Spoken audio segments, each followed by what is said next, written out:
Some have proposed the disciples did not really see the risen Christ, but only someone else who looked like him.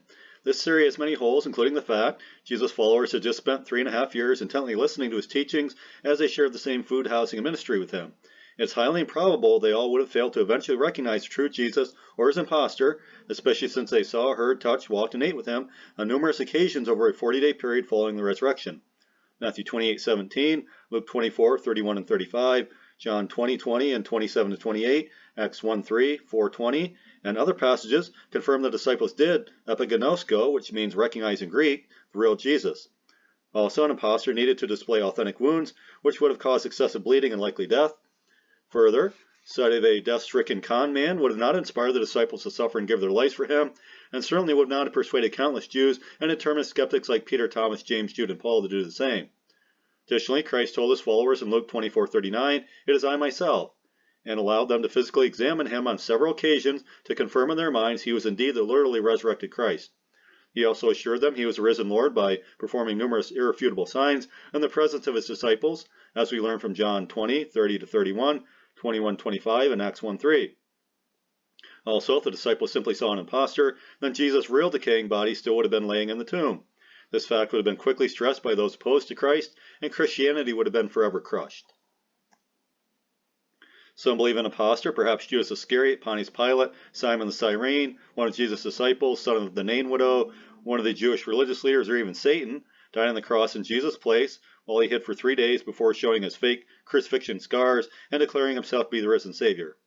This theory fails since it is promoted by 7th and 15th century documents, which are certainly not historical authorities on Jesus' 1st century crucifixion.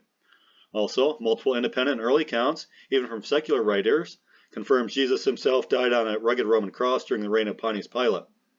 Further, the chief priests no doubt knew Jesus' appearance intimately and would have assured his death, as would many who have just shouted, "Crucified him." Additionally, the Apostle John and women standing near the cross, as well as Joseph of Arimathea and Nicodemus, who wrapped and buried his body, would have recognized their highly esteemed Savior. Also, for the real Jesus to have appeared genuinely risen following a fake crucifixion meant he needed to inflict authentic wounds upon himself. These serious wounds would have likely led to his death through blood loss and/or infection. Further, a dead or half-dead Jesus would have not inspired the cowardly and despondent disciples to willingly suffer and die in an effort to spread his salvation message. Additionally, countless Jews would have not literally satisfied their lives upon seeing a dead or half-dead Jesus. Also, skeptics like Peter, Paul, Thomas, James, and Jude would not have been persuaded to offer their lives for a dead or half-dead Christ. Further, the Jewish religious leaders would have surely announced the body of Judas or another lookalike lay dead in the tomb. At this point, it would have become obvious to all that Jesus was a deceptive man instead of the victorious Savior. Finally, someone needed to assure the impostor's body was stolen to offer the appearance of an empty tomb. This situation multiplies the problem for theorists. Some skeptics have declared Jesus had an identical twin brother named Jerome, who was accidentally separated from him at birth and finally reunited with him at his crucifixion. This deceptive brother supposedly stole Jesus' dead body from the tomb before successfully masquerading as the risen Savior. This faulty argument fails since we have absolutely no historical evidence Jesus had a twin brother. Also, it is rare for identical twins to be perfectly similar in every way.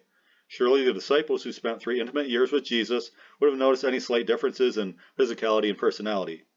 Further, for Jesus' twin to have appeared genuinely risen following a crucifixion meant he needed to inflict authentic wounds upon himself. These serious wounds would have likely killed him, and the sight of a dying man surely would not have inspired the cowardly and despondent disciples, a multitude of Jews or strong skeptics like Peter, Paul, Thomas, James, and Jude, to voluntarily suffer and die in an effort to spread Christ's salvation message, as they were inspired by the hope they too would eventually receive a glorious resurrection body like the one displayed by the half-dead man who stood before them. Additionally, Jesus' supposed twin would have been killed trying to steal his body from the tomb. If he had succeeded, there would have been 16 dead Roman soldiers surrounding the tomb, yet this apparently never happened. Finally, this impostor could not have performed the many convincing proofs offered by Christ during his post-resurrection ministry, including his ascension in the plain view of many, for this required much more than magical ability.